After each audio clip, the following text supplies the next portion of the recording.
Ben, c'est tout ce qu'il peut faire de bien, de très bien avec son club, où il n'est pas toujours titulaire, mais quand il a joué ou a rentré, il a beaucoup progressé. C'est un très jeune joueur, mais voilà, de par ce qu'il fait, c'est intéressant pour nous. Ça aurait pu être plus tard. Je l'ai fait là. Parce que je pense que c'est le moment. Bon, même s'il y a un élément aussi enfin, sur lequel je peux tenir compte, mais c'est surtout par rapport au fait qu'il ne pourra pas participer au championnat d'Europe Espoir, puisque, comme vous devez le savoir, la Coupe du Monde des clubs est prioritaire. Donc, c'est bien qu'il puisse être là avec nous, de par ce qu'il fait depuis plusieurs semaines, plusieurs mois. Il a beaucoup progressé par rapport à ce qu'il faisait à Rennes et au début au PSG et maintenant, qu'il continue comme ça. On ne va pas le comparer à d'autres joueurs qui ont fait 10 ans de carrière non plus. Après, entre côté et axe, je ne suis pas persuadé que ce soit un joueur axial, qui puisse jouer sur les côtés des deux côtés, oui, qui puisse jouer au milieu dans différentes positions aussi. C'est le cas de temps en temps avec le PSG. Donc,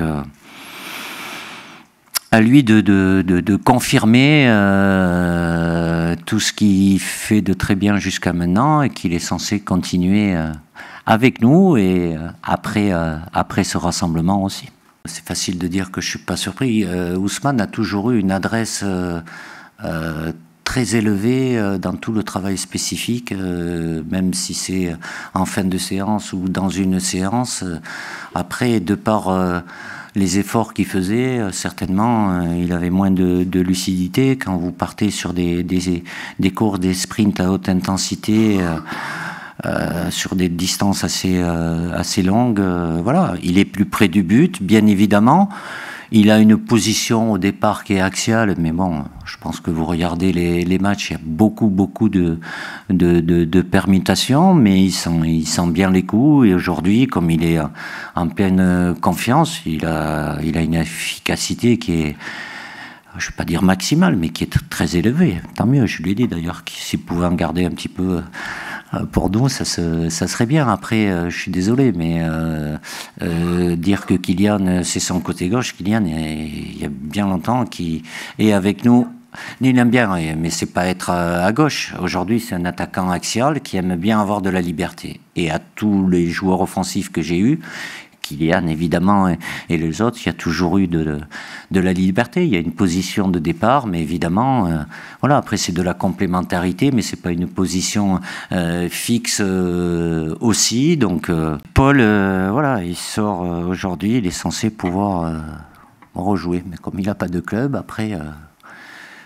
J'échange avec lui, bien évidemment, je lui dis des choses, je ne vais pas vous dire tout ce que je lui dis. Après, c'est sa vie, sa carrière, que potentiellement,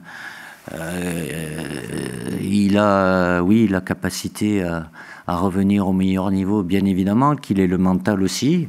Ça ne va pas se faire en claquant des doigts, mais pour le moment, même s'il est possible pour lui de s'entraîner et de jouer, il n'a pas pris de décision, donc on verra.